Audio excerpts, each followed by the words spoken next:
Lizzie. I don't ever smoke the dizzy, but we can always share some dizzies. It's just a cup in time. This song doesn't have to run. Life's all of us, not every moment we can be feeling fine.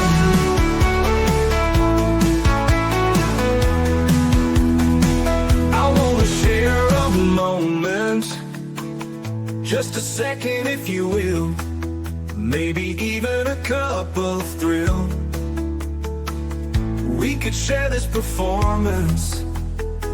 It's tea time, come sit with me.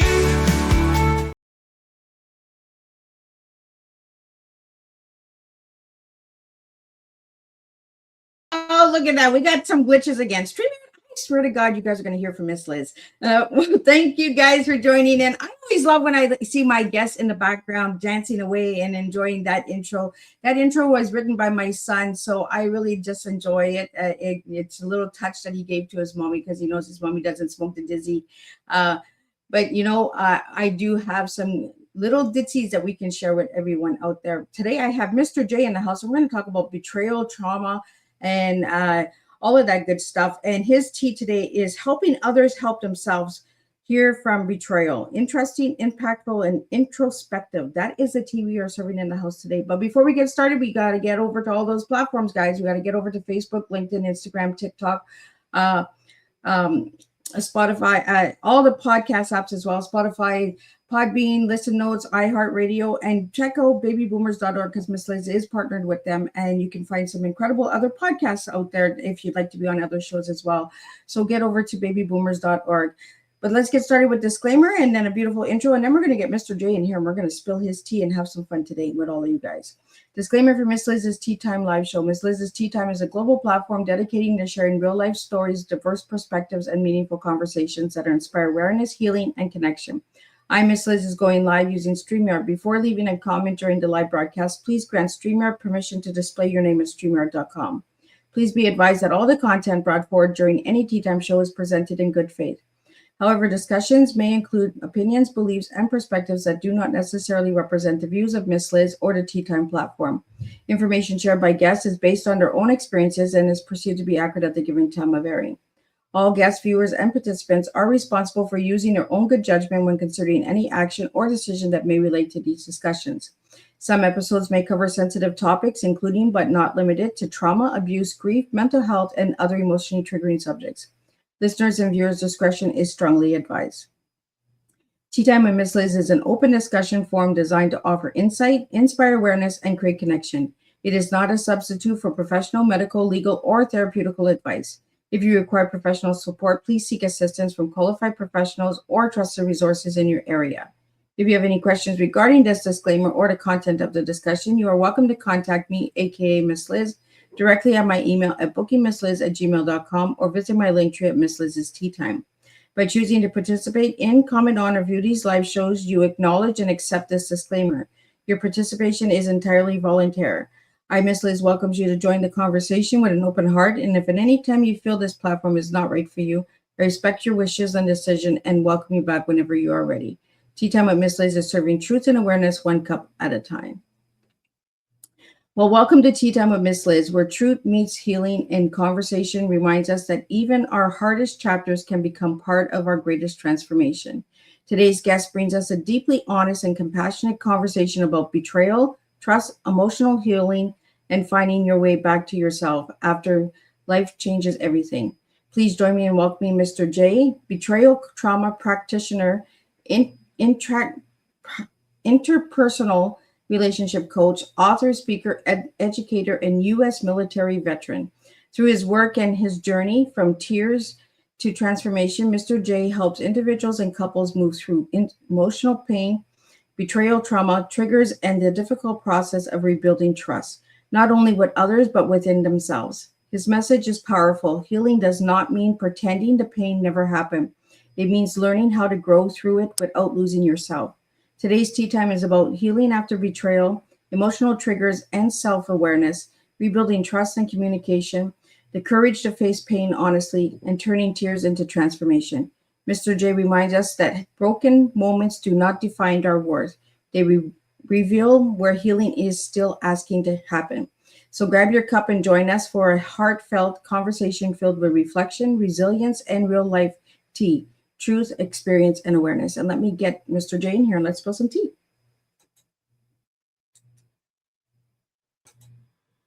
Welcome, Mr. J. Hello, Miss Liz. It's great to be here, and thank you for having me on your show. It's a pleasure to have you here. This is a topic I have not had on Tea Time yet. I've had all of the other types of really coaching and that, but I have not had betrayal coaching on Tea Time. So thank you for coming on Tea Time. My pleasure. It's a fascinating field. It's an emotional field. It's a sad field at times. It's a horrific field for many, especially going through it.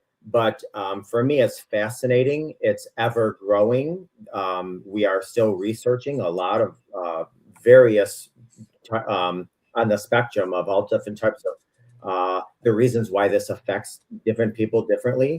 And certainly betrayal trauma, which we can get into, is different from other types of trauma, which is why you have to be very careful when you're speaking to a professional. That they be betrayal trauma informed or betrayal trauma trained. Because if not, you can wind up with a lot of clients, which some of mine come to me because of T trauma. So it's not only from the trauma they've experienced or the betrayal in their family or friends or significant others or intimate relationships, but also from their own therapists who were not necessarily betrayal trauma trained or informed. Oh, interesting. Well, Jay, before we get into the betrayal trauma, let's get to know you a little bit before we get into all of that stuff and what got you into this. So, who was Jay as a little guy and who is Jay now? So, well, I was a middle child. I am a middle child, so I have all those little middle child syndromes going on. And I spent my younger years, doing a lot of theater. I grew up and I became a teacher, public educator, specializing in special education. And I taught for almost 2 decades. And then when my children were born, I wanted to stay home and spend more time raising them. So that's what I did. And I was a happy stay-at-home dad. I loved it. It was fulfilling to me. It was my purpose at the time. And then one day I was talking with my father, who I was very close to, and we were laughing on the phone and telling jokes, and he abruptly passed away. And literally 4 days later, we were lowering his casket into the ground. And I think that shock was too overwhelming for my system. And what wound up happening was I woke up like 3 days after his funeral with my first ever panic attack. Now, I've heard of panic attacks. I've talked about panic attacks. I've worked with clients with panic attacks. But boy, there's no substitute for experience. And so I actually woke up at like 3 o'clock in the morning and I smelled smoke. I smelled smoke and fire. And I got up and I'm going all around my house to try to find the origin of where this smoke and fire is. I have 2 young kids. I'm going in my kitchen and I'm going in my living room and I'm going in the hallway and I'm opening up the door to see if my neighbor is having a bomb fire. Try as I may, I could not find any origin of smoke and fire whatsoever. So after I was like, okay, well, this is weird. I smell it, but the house isn't in danger. There's no alarms going off. We're good. So I go to put my head back on the pillow, and instantly I was taken back to when I was 6.5 years old.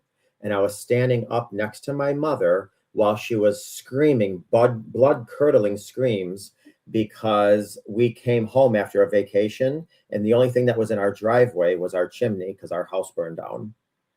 So the unhealed trauma of my childhood from the olfactory gland perspective, my trauma was coming up as remembering the smoke smell.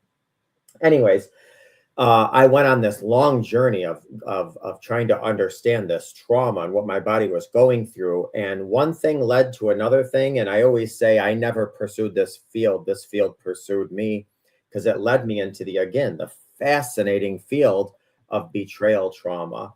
And I was in this group, and what was meant to be helping me, I was actually helping a lot of people. And so the CEO at one point reached out to the founder, reached out to me and said, I've noticed you've been helping a lot of people and you're really good at helping people. Would you want to go through the process of becoming certified to become a betrayal trauma practitioner and actually work with people from a professional standpoint? And I said, sure. So I went through the process of getting certified. And now that's pretty much 98% of all my clients now are working with, I'm on the journey from, breakdown to breakthrough, from tears to transformation, from grief to growth, you name it. Because again, betrayal trauma is something that's relatively new concept in the mental health field. And when I say new, I mean, 20, 30, 40 years, but still that's relatively new because we're still doing data, still doing research. The research is coming out every day, new studies. So it's a fascinating field, but it's one that's misunderstood still, and one that there are far too little professionals that deal with this type of betrayal trauma. Well, Mr. J, that's usually the way it is, right? Everything pursues us, right? We think we're supposed to grow up and have this job and that field, and then all of a sudden we get the surprise that no, that's not where we need to go. We have to go down this route. It finds us. We don't find it, right? Yeah, which is why I say a lot of times life is 10% of what's handed to you and 90% how you respond to it and handle it. Which is why, at the beginning, I'm a betrayal trauma practitioner and intrapersonal relationship coach. And what an intrapersonal relationship professional is somebody that I work with people with the relationship they have with themselves. Because I always say the relationship you have with yourselves sets the tone and standard for all other relationships around you. Which, by the way, the relationship you have with yourself can also help or hinder your healing journey after broken trust and betrayal. Because think about it, betrayal, especially, well, I don't want to go on a long tangent or digress if you're not ready to go there, but I just want to say something quickly. First of all, betrayal trauma can happen in a few different forms. Number one, in order for betrayal trauma to occur, there has to be a reliance upon or a dependency upon. So, like, for instance, you and I can watch a car accident. One of us could be traumatized, the other one not traumatized, whatever. But we didn't rely on that accident. We didn't depend on that accident. However, so for instance, you can have betrayal trauma from a boss or your job because you rely on your boss, you rely on your job. You can have betrayal trauma from a parent because you depend on your parent. You can have betrayal trauma, say from, either, God or your creator, even yourself. Because I talked to, a couple of women who are like, Mr. J, I did my exercises and I drank my shakes and I did my meditations and I was still diagnosed with breast cancer. I feel like my God, my creator betrayed me, or even my body betrayed me. And then certainly, which is probably the majority of my clients, is a betrayal within a relationship. So such as infidelity, affairs, sexual addiction, things like that. But the more we are in tune and in touch with ourselves before any of this, usually the easier, and I use that term very cautiously because nothing is easy about this, the more grasp you have at healing on this journey, because you know yourself. Because when we are with somebody, especially in an intimate relationship, we co-create with them. So basically, if you were to take a white rose and you were to cut the stem in 3, and then you put one portion of that stem in, food coloring that's red, and then one that's food coloring that's green, and one that's blue, the entire petals are going to change colors. The entire rose is going to completely change colors. And that's the same thing with a relationship. We have roots with the person that we're with, which, side note, which is why sometimes even people's pets start looking like their owners, but that's a whole nother topic. Because we co-create with people. So when there's a fracture in that relationship, there's a fracture to our identity, and it hits us at our core. So, so this is why trauma is different from betrayal trauma. Non-betrayal trauma is very different from betrayal trauma for various reasons, which we'll go into if we have time. Yeah, we're gonna get into it really deep, Mr. J. We have a couple questions that are coming in. I'd like to get those out to you that are coming into the studio. The first one that came in is what from Bob. What inspired Mr. J to help others through healing journeys?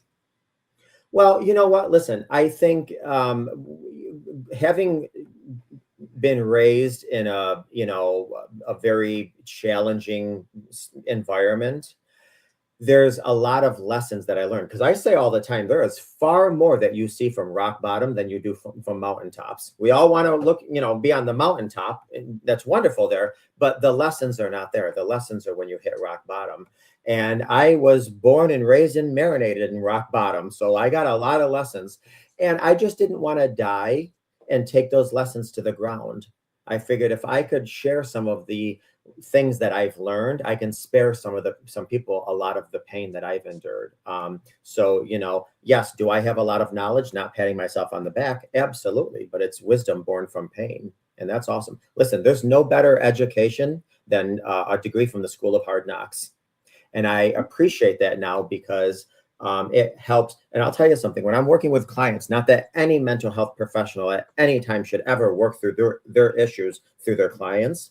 But I will say, by virtue of me helping my clients, I'm also helping myself and helping heal me too. So it's a win-win.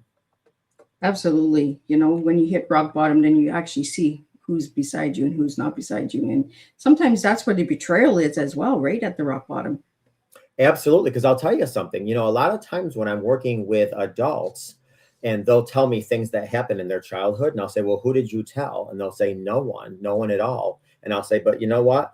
That's your first trauma right there, is you didn't feel safe in your environment. So if something happened to you, like you were violated or in some way, that was your second trauma. Your first trauma is you didn't feel safe in your environment. And I don't want to get into some big long thing, but a lot of perpetrators can sniff out somebody that doesn't have a strong support system better than anyone.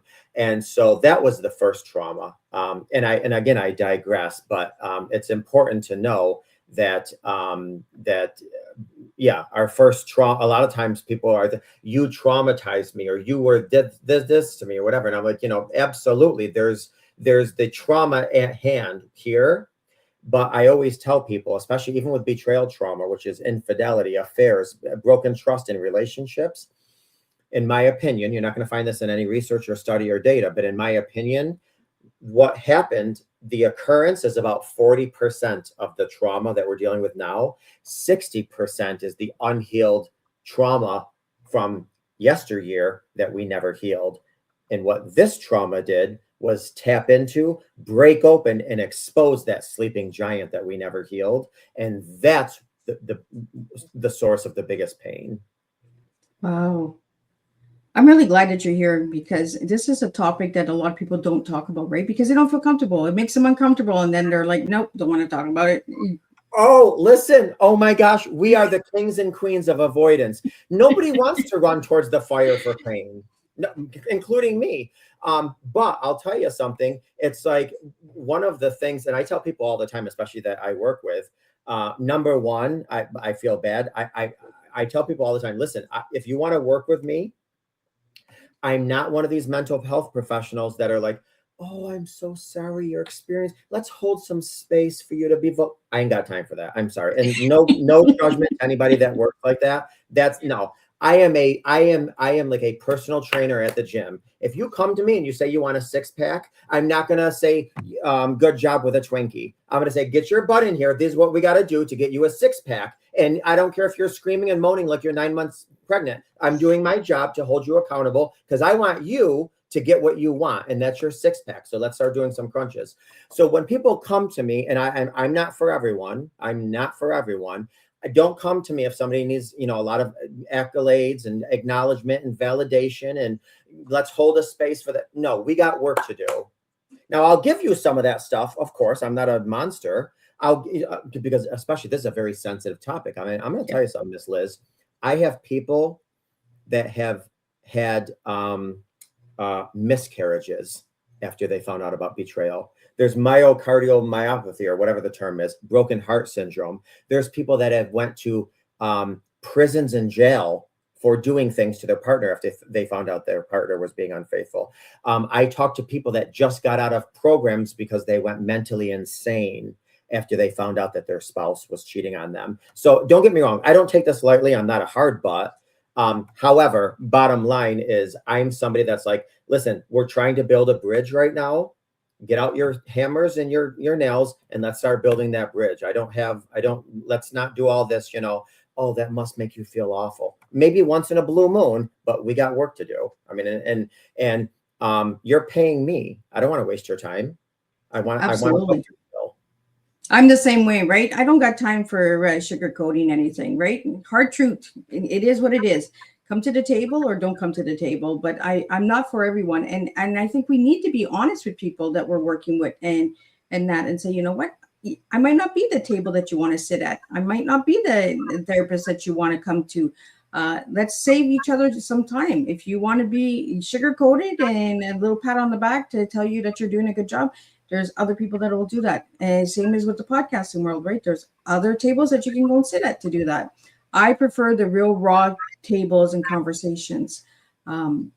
We have some other questions that are coming in for you, Mr. J, that I'd like to get out to you. And then I got some questions for you as well. How do you rebuild trust after being deeply hurt? Okay, well, that's a $10,000 question. So I want to break it down into maybe a $1,000 question, okay? We already talked about breaking down the lotto pot. First of all, let me just say this. Trust is built in droplets and broken in faucets. I mean, I'm on social media and I upload, various videos to social media. And one of them is I had a balloon on my faucet and I turned the water on very slowly and I let it sit there and sit there and sit there. And I let the balloon, it was a while. I said, this is how you build trust. And it takes a long time. And then I took a sharp knife and I sliced that balloon with the quickness and it just came out like this. I said, this is how trust is broken. And so to rebuild trust, it's going to be brick by brick by brick, which we'll get into more, when we later on, because I want to get into more specifics. But here's the deal. When you're rebuilding trust brick by brick and somebody makes a decision that jeopardizes that, they just don't take away a brick. They take off the entire wall that those bricks were building. So if we have time, I'll get more into this. But let me just say this, Miss Liz. One of the things that we have to do is we cannot put our trust in the potential decisions of some tall, broken child. And I'm sorry, that's all we are. We cannot put our trust in the potential future decisions of some tall, broken child. We first have to put our trust in ourselves. Now, a lot of people listening to this, whether now or in the future, might be saying, well, wait a minute, I don't even know if I know who I am. I don't know if I trust who I am. That's all great, fine, and dandy. Then what you need to do is you need to, first and foremost, one of the things I have my clients do is you need to define what forgiveness is. You need to define what forgiveness is. And don't use the term to let go or to forgive. And if you use those terms to let go or forgive, then explain to me how you're going to let go or forgive. Once you have that definition, then you turn it around and you give it to yourself. Because I'm going to tell you something. A lot of the trauma that we have today is because of the lies that we told ourselves or that we believed that from somebody else telling ourselves. So we have to forgive ourselves for all those lies that we were told. And I'm going to give you a corny little example. Let's just say you came home from school and you wanted to tell your mother something, you were excited, but she was baking, or let's just say she was drinking, she was whatever she was, and you go to tell her something, or your dad, doesn't matter, and he or she kind of whisks you away. I don't have time for this right now. Oh my God, I'm in the middle of something. Stop. Well, what message did you tell yourself? I'm an inconvenience. I'm a nuisance. I always get in the way. And here's the deal. Somebody tells us something once, then we loop it and repeat it forever and ever and ever. Because I always say, Miss Liz, other people give us pain. We give ourselves suffering. So now for years and years and years and decades and decades and decades, we told ourselves we're a nuisance, we're a pain, we're insignificant, we're this, we're this, we're this. Well, then all of a sudden we're adults. And what do? Hey, this is just who I am. No, it's not who you are. It's the costume you put on when you were younger to protect yourself that you never were able to take off because you didn't do the hard work. And so now you get into relationships with a confirmation bias, looking for people to tell you you're an inconvenience, you're a nuisance, you're a pain in the butt. Because why? We all have these little roommates in our head that lied to us from the beginning that want a confirmation bias. And the minute we find a confirmation bias, oh, you're unlovable, you're unworthy, you're ugly, you're that. Yes, I knew it. I knew it. Your confirmation bias. So we have to really start eradicating those lies that we believed when we were younger. We got to do that by giving ourselves self-forgiveness. Really quickly, if you don't mind, Miss Liz, I just want to say something very quickly. Betrayal trauma is like this, okay? Betrayal trauma, I want you to imagine there is a very thin, long, narrow bridge a mile above ground, okay? And under this long, narrow, mile-long bridge, so it's a mile above ground and a mile long, underneath it is an active volcano and fires, forest fires, like horrific fires. And I'm talking fires where the smoke is so thick, it's blinding. And I'm talking lava that's shooting up to where the soles of your sneakers are melting, okay? And you're on this bridge and you have in both your hands two of the things that are most important to you. Let's just say one is your child and one is your parent. Let's just say both of your puppies. Let's just say two of your children. You're on this bridge and you have to walk across this bridge to safety to the other side, okay? Now, you can't walk at times because you're scared you're going to fall off, because if you fall off that bridge, it's imminent death. But you got the two things that are most important to you in life, your two children, your two dogs, your parents, it doesn't matter.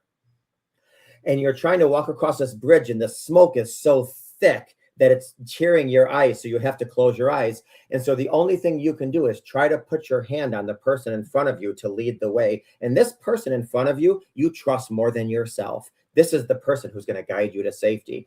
And so you're walking and you're afraid and your heart is beating and you got two little children or puppies looking up to you because you're their safety. And then all of a sudden, out of nowhere, the bridge collapses and you start falling and you're holding on to the two things that mean the most to you. And you look down and you see the eye of the volcano and lava coming out and fire. And you look up and you see the person you trusted the most with your life. They have a hammer. They're the ones that made the bridge collapse. So now you're like, wait a minute, your mind is hijacked and you got two of these one little puppies or kids looking at you like, what are we going to do? You're looking around for something to catch on to. There's nothing to catch on to. And you fall and you die emotionally, mentally, spiritually, physically, in every way except physically. You don't die. That's where you get up and start walking. And then that's where I come in. And I try to say, okay, what do we do? So which I'm going to give you some good news after that bad news. 3/4 of the couples that come to me do wind up working and staying together, not just surviving, thriving, having better relationships from before. But I'm going to tell you something. That is a journey. That is a journey because the person you loved and trusted, even more than you trusted yourself, broke you in the most horrific, shattering, decimating, devastating, damaging way. How in the world are you going to trust them again? So it's a journey, but studies, research, stats, and my own personal work with my clients does show about 75% of couples do wind up staying together and actually doing much better, having a much better relationship than they did before. Well, and that goes into the question that just came in for you, Mr. J, is how can couples heal together after betrayal? Okay. Well, okay. Well, again, another $10 million question. First, we're bringing the lottery up today. I know. Yeah. Maybe I should play tonight. One of the things so I told you I was a special education teacher before I went into this field. And in special education, what you have is what's called an IEP, which is an individualized education plan or an individualized education protocol. And that's because every student learns differently. So you want to conform or really work with the student's way of learning. One of the things that I did when I went into this field is I created my own what's called individualized healing plan. Because listen, everybody's uniquely different and everybody's going to heal differently depending on their needs. And I'm talking about needs from where are you on the hierarchy of are you a first child? Are you a last child? Are you a middle child? Because you have a different view. You view the world through a different lens, depending on that. Are you right-handed, left-handed? Are you a male or a female? Are you black, white, or straight, gay? Like all these things that you look at the world a little differently. What is your attachment style? What is your love language? Like I give people, I want to know uniquely, how are you going to handle this healing journey and what is best for you? Now we also have to go into a little bit of childhood, because I'm telling you something. If you have a profound amount of unhealed childhood trauma, there's no reason to start healing between the coupleship, because what you're doing is, you ever drive down the road? I don't know about you, but I live in New York and we got some potholes that you can go swimming in. So what happens if people don't heal their childhood issues? Then it's a waste of time to heal their relationship issue, because it's like putting cement over a pothole before filling it first. So you got to go back, as Rose said, you got to go back to Titanic. You got to go back to your childhood, start healing some of that, because I'm telling you something, betrayal hits us at our core insecurities. And a lot of the times, and I'm all over the board with this, so I apologize, Miss Liz, but a lot of times... No, you're good. A lot of times you can actually find somebody's core insecurities just by when you're in session with them. Because I'll be on session, let's just, for this podcast, let's just say I'm working with a male-female couple, and let's just say the male stepped out. We might be sitting there in session, and the female might look at her spouse, partner, significant other, and say, how could you do this to me? Am I that unworthy to you? Well, she has a core insecurity of feeling unworthy. Or how the next person could be like, how could you do this to me? Am I that ugly? Am I that insignificant? Am I that, whatever? And so that helps me understand, okay, this is a core wound that we need to go and do a little bit of psychological surgery on before we even talk about repair in the relationship. Now, having said that, I want to answer another question. I'm not a big subscriber. This is my own personal belief. I'm not a big subscriber in people doing their own individual healing. Initially, do I think it's needed? Yes. But I'm telling you something from my own experience, and I know I'm probably going to lose a lot of people by saying this. My experience is, when people try to heal a fractured marriage by going to their own separate therapists, they wind up going down their own separate paths and going their own way and winding up disconnecting and divorcing. I think it's critical and crucial that both parties talk to somebody together. Now, if you want to talk to somebody differently, your own person, great, fine and dandy, but you need to talk to somebody together. You cannot heal a something that fractured the relationship so significantly on your own. On top of that, everything that you're going through, whether you are the betrayer or the betrayed, everything you're going through, the other party needs to hear it. For example, I always say a fair start in childhood. What does that mean? That means that people that step out of relationships have their own pain, their own wounds, their own lack of coping mechanisms. And the person that was betrayed needs to hear all of that so they understand context. Now, the person that was devastated, shattered, decimated by this broken trust, they need to speak their mind, and the person that hurt them needs to hear what they have to say. So I'm a big proponent of, we need to come into the session together and we need to hear what each other is working on. If you want to do your own separate thing, including this, that's up to you. But I'm telling you something, my own experience and even some studies show, when people try to talk to different people, different professionals, because think about it, we all have our interpretation of the world, and we share our interpretation with our mental health professional. And mental health professionals, all we are is a lot of times computers. You feed us data, we spit out something. If all we're hearing is your perspective, we can only spit out what's going to help you. That's not necessarily going to help your relationship. And if you want to rebuild and repair, then we're doing more harm than we are hurt. Now, that's not to say that two people can't come to me and say, Mr. J, we want to work things out. And then through the process of normal organic evolution, it comes out you can't stay together. Then we work on that. Fine, great, and dandy. Or a lot of times people come to me Actually, these are some of my favorite stories, and I'm going all over the board, so please interrupt me when you need to. No. You're good. Go.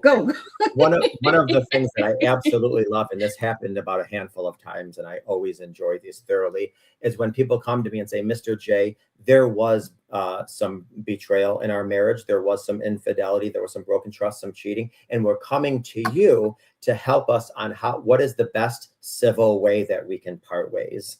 We have kids, we have property. We're coming to you. What is the best amicable way we can part ways?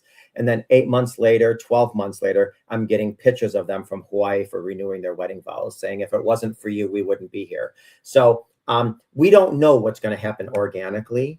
This is why the healing journey is so complex. And listen, we're dealing with people. People are nuanced and complex. We don't know what's going to happen, where we're going to go. But that's why it's important to get into some mental health profession as soon as possible. Somebody that's trauma informed, betrayal trauma trained, somebody that you can vibe with. I can't vibe with everybody. Some people want to come to me and they want me to rockabye baby. That's not me, but get into and trust, just like a fitness guru or a personal trainer. Trust the gym trainer that he or she knows what they're doing. That's going to bring you to the other side. Well, Mr. J, I want to bring this question out to you because I want to talk about this. How can someone recognize emotional triggers in relationships? Because there are warning signs in that as well, right? Well, yes or no. And I'm going to tell you what. There's a good majority of people afterwards that will say, ooh, I knew something. Hindsight, I knew something. I knew something, but I didn't say something, whatever. However, there is something called betrayal blindness. And betrayal blindness it's a part of our nervous system. It's the fight, flight, freeze. Actually, in my opinion, I think there's a lot of F's. There's the fight, flight, freeze, fawn, F it. There's a lot of F's when it comes to this kind of healing. But anyways, betrayal blindness is a part of our biological makeup, and it's meant to keep us safe. So basically what happens is, and I'll give you just in layman's terms, do you remember like who was it? Little Red Riding Hood. She wanted to go see her grandmother in the forest. And so she baked all these cookies and, she knew there was a scary wolf in the forest, but she didn't care. She had blinders on. She wants to see her grandmother. So she goes to the scary forest and she knocks on the door of her grandmother, but usually she hears, come in, dear, or who is it? Or what? She didn't hear anything. Something in her body told her, ooh, something's a little off, but betrayal blindness kicked in and she ignored it because she wants to see her grandmother. So she opens up the door. Grandma, are you here? Grandma, are you here? She doesn't get an answer. Man, something in her body is saying something's off. Betrayal blindness kicks in. Oh, she's probably busy. She's downstairs doing laundry. She's in the back, probably pickling something, blah, blah, blah, canning, whatever. So Little Red Riding Hood goes into the back bedroom. She knows something's up. She says, Grandma, why do you have a long jaw, sharp teeth, beady eyes? I mean, come on. She winds up getting eaten. Why? Because she didn't trust her intuition. But you can't blame her because betrayal trauma kicked in. So what happens is that after a while, so here's what happens, Miss Liz. If another example of betrayal trauma, let's just say we're riding down the street and we see our spouse, partner, significant other in a coffee shop with their boss.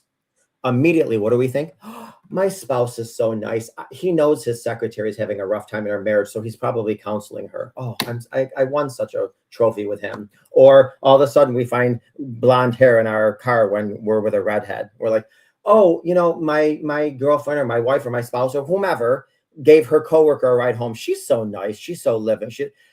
We give people, we excuse it away. And this is why. Because the amount of reconstruction and reconfiguration that would have to happen in our lives if we were to accept the truth would be so profound, we excuse it away. So for instance, if we were to say, okay, wait a minute, there's blonde hair in my car, or there's lip gloss in my glove compartment and I don't have lip gloss. What we do is, well, wait a minute, if I confront my spouse, oh my God, we're going to have this big blow up. Then I'm going to have to move. And then what's going to happen to me financially? And then our kids are going to have to visit their parents every other weekend. And then it's going to be so embarrassing because we just got married and our friends are going to be like, I can't even keep a mate. You know what? So, and this all happens subconsciously. Oh, so let me just pretend this isn't happening. My spouse is so good because he gave his coworker a ride home. that, but here's the deal. Because betrayal blindness separates ourselves from us leaning into our intuition, what happens is now when the rubber hits the road and the reality sets in and we discover there is a betrayal in our relationship, we've separated ourselves from ourselves so much that we don't even know who we are anymore to help heal the fractured, broken relationship. And this is where we start to hear, I'm such a fool. I'm such an idiot. How could I be so stupid? And if anybody's listening now or in the future, never tell that to yourself. Your body was doing what it does naturally. You weren't stupid. Betrayal blindness kicked in and you just did what your body didn't match. It's almost like if I tell you a joke and you laugh, why would I say, why are you so stupid laughing? Oh, your body's doing what naturally came natural. You're laughing, So no, you're not a fool. You're not stupid. You're not blind. You're not foolish. Your body did what it was naturally. Absolutely. Well, Mr. Day, I want to bring up the journal that you sent me. Let's talk about that a little bit. And then we have a question about journaling. So my journal from tears to transformation. Is this a workbook? What is this book about? So basically, one of the things that I've learned while working with clients and couples and individuals is that give or take, depends on the person, it takes about roughly 90 days just for them to get their nose above water where they say, okay, I'm not in fear of drowning anymore. I don't know if I can make it to land. I don't know if my life's going to be successful. I have no idea what my future is going to be, but I'm not struggling for my nostrils to stay above water. So that's about the 3-month, 90-day time frame. So I decided I'm going to create a journal where it has prompts. Every day it has prompts in it that helps you to move forward. Because a lot of times people are like, well, I don't journal because I don't even know what to write. Well, this helps you. Every day this asks you a question. Can you name 3 things today that brought you joy, give you meaning? What are you going to do to celebrate your day, celebrate your life? Can you name 1 thing you're thankful for today? So these are questions. I took a course at UC Berkeley on the science of happiness. And so I use a lot of that content in my coaching and my practice to really help people reverse or better integrate some of the statements and the missions and the thoughts that we need to really just start moving forward because I'm going to tell you something, Miss Liz, I'm not big on the term healing. And I know I probably would offend a lot of people. I'm big on integrating, because a lot of the time, the quote healing that happens after betrayal, the reason why people get so stuck is because betrayal also accompanies profound grief. And I don't know about you, but we never get over people that we lose, especially when we're close to them. However, we learn how to integrate the grief and we learn how to manage it over time better so it doesn't manage us. Well, and it goes into the question that about your book is from Lucy, is how does journaling help with emotional healing and growth? Because a lot of people don't understand journaling.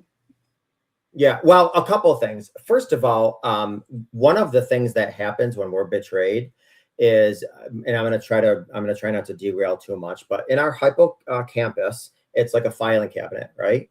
So, and it's a long filing cabinet, and in there's all of our files, all of our important files, all of our day-to-day files. It's like, okay, so we know, okay, I got married in 1981. My first child came in 1983. Every Tuesday we eat Taco Tuesday. Next Sunday, I got to bring my kids fishing. And the reason why this filing cabinet is important is because predictability keeps us safe. If you don't know what's in your future, then you're unsafe. Predictability keeps us safe. Well, when we find out there's a betrayal in our relationship, that, I'm sorry to be unprofessional, F's the crap out of our predictability, because what in the world, we thought we could be predictable. So basically what happens is our spouse takes this long filing cabinet, walks up a big tall mountain on a windy day and dumps all the files over. And now the files are going all over. And so you're trying to pick up these files and put them back into strategic places in the filing cabinet. And your mind is hijacked. And now you're thinking, well, wait, first of all, is this file real? Was everything we went through real? And number 2, well, wait a minute. Did this come before this? Because your mind is hijacked. Oh, wait a minute. When we were on vacation at Disney and he told me he had a meeting, he had to step out of the room. Did he have a meeting, or was he talking to his affair partner? Oh, when she told me she was having lunch with her best friend, was it, or was it actually the gym fitness person or whatever? So, okay. So here's the deal. So a tremendous amount of anxiety comes on us after D-Day, after broken trust. D-Day is disclosure day. So to this person's question, one of the things journaling does is it gets all of this information and anxiety that's up here on paper, which helps profoundly. The other thing that it does is one of the things I have my clients, I recommend, is when you're journaling, we all have filters. We all have filters. Like, for instance, when you, and we've learned these filters when we were younger. If I wanted certain things, I know what parent to go up to get it. If I wanted to go to my friend's house, I knew what parent would probably more allow me to go to friends. I would ask that parent. If I wanted a few dollars, I knew what parent to go up to. Those are all of our filters. And we all have filters when we go out in society. Every time we go to the grocery store and the clerk is like, or cashier is, did you find everything? Like, yeah, I did find everything. How are you? All this smile or whatever. We all have filters. When you write with your non-dominant hand, it takes those filters down. And now all of those real and raw expressions, thoughts, feelings, and emotions are on paper. That's helping flush out the emotional aspect of things. So there's a lot of benefits to journaling, not to mention it slows our thinking down. And a lot of this, because after broken trust, our brain now has a Corvette motor with bicycle brakes. And what journaling does is it really slows our brain down and helps us process things. So there's a lot of benefits to journaling. And if people don't ever buy my journal, which I could care less if they do, write on a sheet of paper your thoughts, because you need to slow your thinking down, and writing things down helps it. And even if you say, I don't know what to write one thing that happened today that was triggering for you or not good, and write one thing that is. And it could be simple as, today sucked because I can't stand my spouse. Wonderful. Today was good because my son gave me a hug. Whatever. That could be a journal. Which, by the way, side note, once in a while, and I know probably some people are not going to appreciate my humor, but once in a while, I've been married going on 25 years. Once in a while, I'll pick up a fork and I'll look at my spouse through the fork. And I'm like, you know what? No, I don't want to see this for the rest of my life behind bars. I'm just going to take a time out and go walk away. Besides that, Miss Liz, I don't look good in orange. Well, orange is not your favorite color anyway. Yellow is. That is very true. It is. But no, if you look at somebody through a fork, it's like, oh, this is what they'd be looking like behind bars. Yeah, no, let me just go take a time out. And sometimes that's what we need to do, right? Is just go and take a time out. We don't need to take a break, just a time out. Yes. Yeah, in many capacities. Now, since I brought that up and you followed up on it, let me just say this. When a couple is talking, and this could be in anything, any marriage, any relationship, when a couple is talking, I always recommend they have what's called a safe word. I don't care what that safe word is. It could be any word. But what happens is, listen, Miss Liz, we're all adults, and we know we all have a little trigger inside of us. We come to the discussion table relatively calm, cool, and collected, but it takes no time at all, especially with our spouses. Well, all of a sudden there's a trigger and that goes off in us, and all of a sudden it's like, okay, biatch, it's on. Let's go. What I recommend people to do is right before that switch is about to go off, you say the safe word and you take a time out, because you don't want to say something that now you're going to need more healing afterwards that you said. But here's the deal. And the reason I just brought this topic up is because, you brought up the topic of taking a time out. One of the things I recommend to my clients is that when you do use the safe word, whatever you do, if you're going to walk away and go in the living room, or if you're going to go for a ride, tell your partner, your spouse, your significant other, your intention, because if they have a background of neglect or abandonment, now you've just triggered that by leaving the argument. So what you want to say is, let's just say the safe word is Miss Liz, right? What you want to say is, okay, Miss Liz, I'm going to go in the living room. I'm going to go pray. I'm going to read for 2 hours. Then I'll come back and we can maybe retable this conversation. That way, nobody's leaving. If you have issues with abandonment or neglect, somebody's not leaving you. No, nobody's abandoning you. Nobody's neglecting you. They're taking a timeout because they love you and they want to calm down. Then they're going to come back. And of course, the person that takes the timeout has to make sure they circle back and retable that discussion. Don't just come back and say, hey, what do you want for dinner? And pretend nothing ever happened. Whatever. Or do those TikTok videos where they just slam the food down and the husbands are like, oh, should I eat it? Oh, yeah. Absolutely. I really like that you're bringing it to the table, that we work together, like working with counselors together, because when you're going to a separate therapist, you're already deciding before you even get to the therapist's office that you've already divided each other. I like that you said, bring it together, do it together, because that's the whole reason why people are falling apart is because they're already starting to divide and separate from each other. So if you're going to separate therapists, you're actually just including more distance. Absolutely. And listen, if there's people watching this now or in the future, that's like, well, I'm not going to talk to him or her, or I don't want to do that. My thing is this, do your best to talk to somebody together, even if that means you want to separate. If you still want to talk to your own mental health professional, fine, great, and dandy. But I would highly recommend an ROI, and that's a release of information. That way, all three of your mental health professionals are talking to each other. Because, there has to be one guiding light.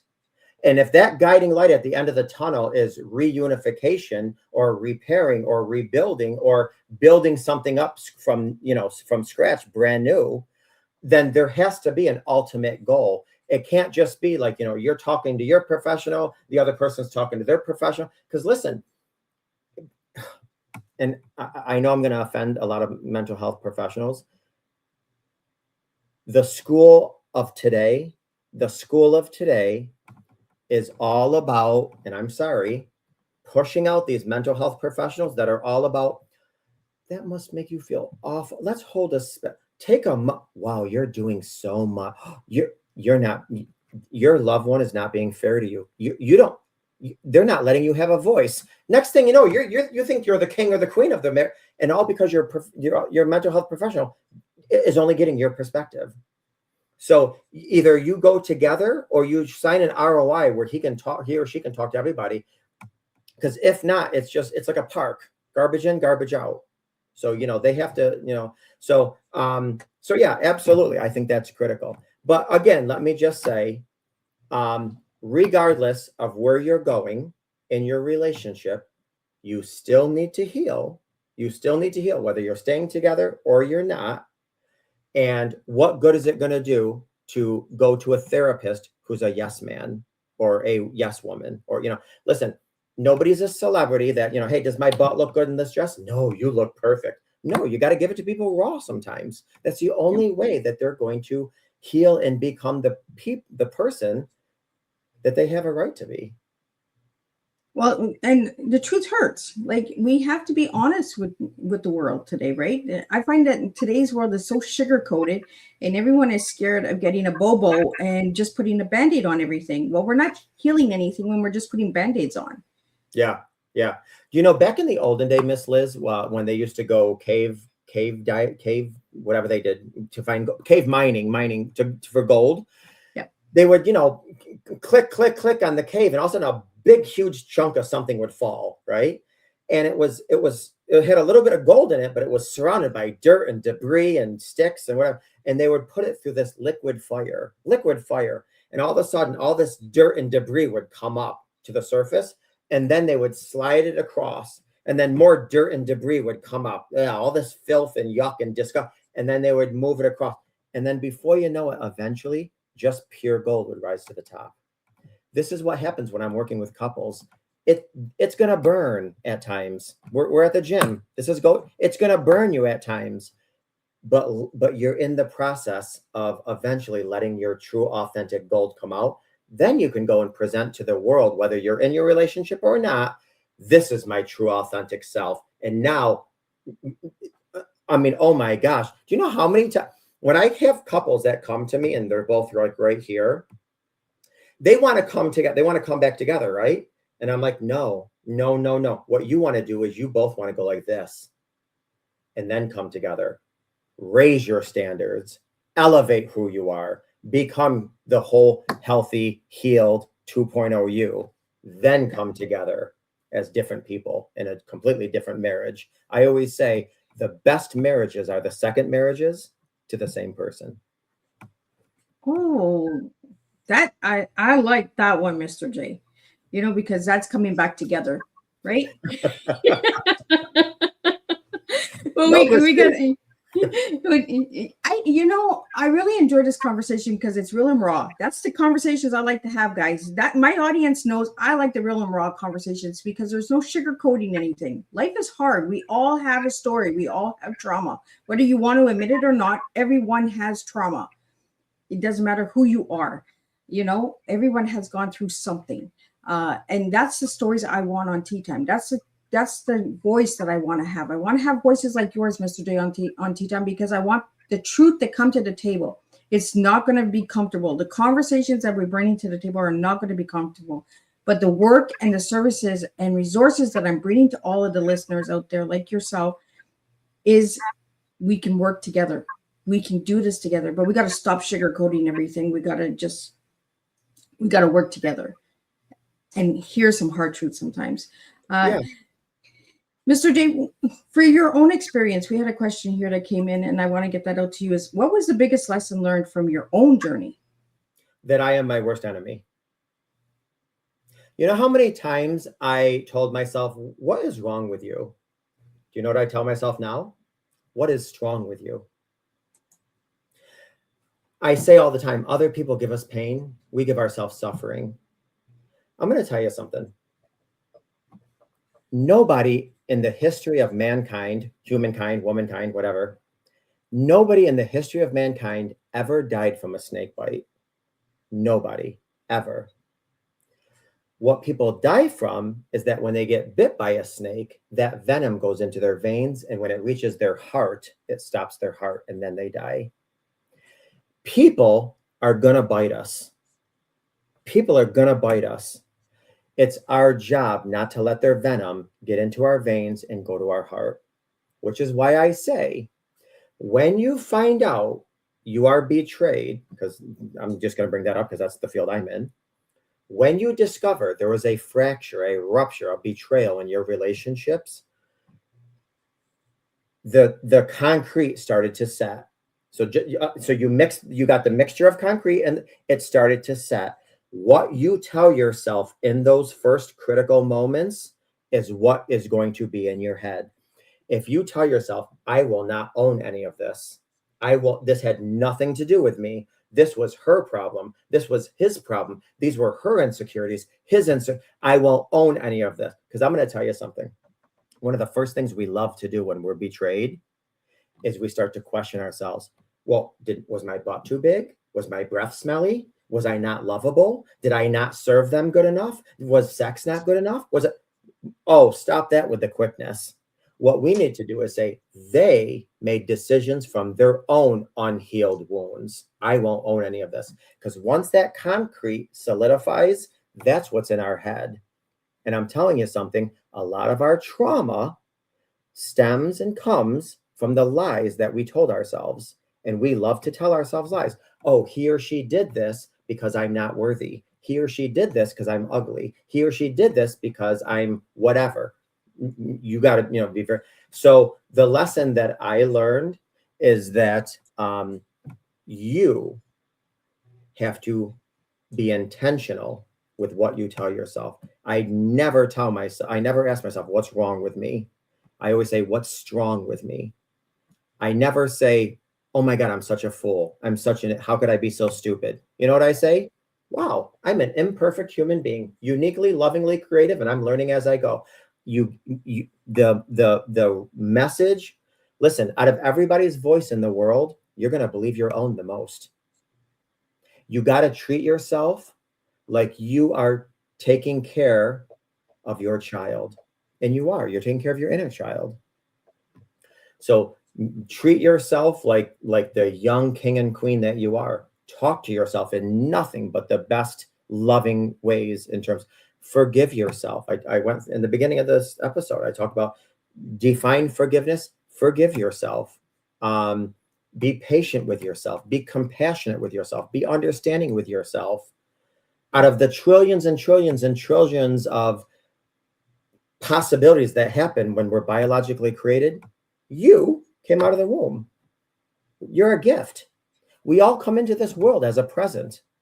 We have to unwrap that present, find out what gift we have, and then the ultimate gift is learning how we can share that gift with others, which I believe I'm doing. That's my purpose in life right now, doing what I'm doing. Well, Mr. J, what would your final message be for everybody today? And if you could just spell out your website for all the audio listeners so they can reach out to you.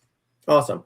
My website's mrjrelationshipcoach.com. And if nobody ever wants to hear from me, see me, nothing, I do have some free resources. So just come on my website, mrjrelationshipcoach.com, and take advantage of some of my free resources. You know, one of the things I want to say is this. If you come to my website, you're going to read that, you know, listen, in my opinion, we're all tall, broken children. But if nobody's ever heard of the term kintsugi, it's a Japanese art where when something breaks, they put it together with gold glue. And that's because there's beauty in our brokenness. There's lessons in our brokenness. And I want people to know that even broken crayons can still create beautiful masterpieces. And we can be broken, but still create the most beautiful lives. And if you are a couple on this tough journey to heal after broken trust, I just want to let you know, you may have lost your happily ever after, but with a lot of time and work, you most certainly can have your happily even after.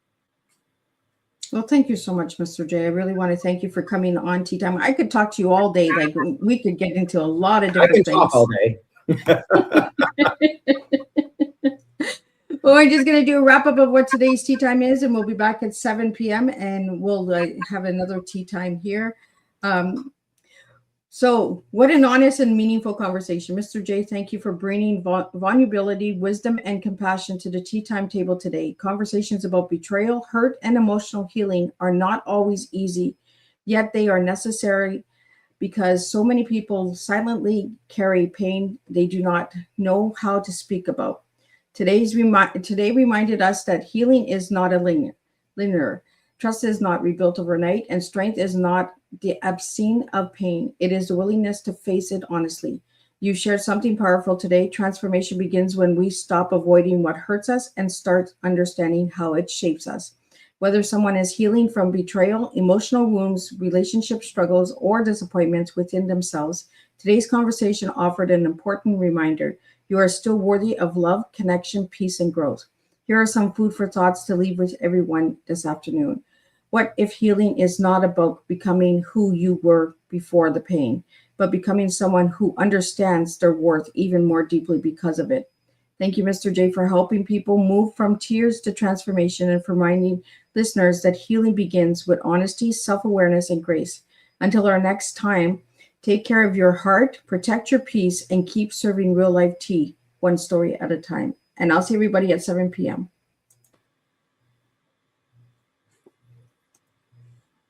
Thank you.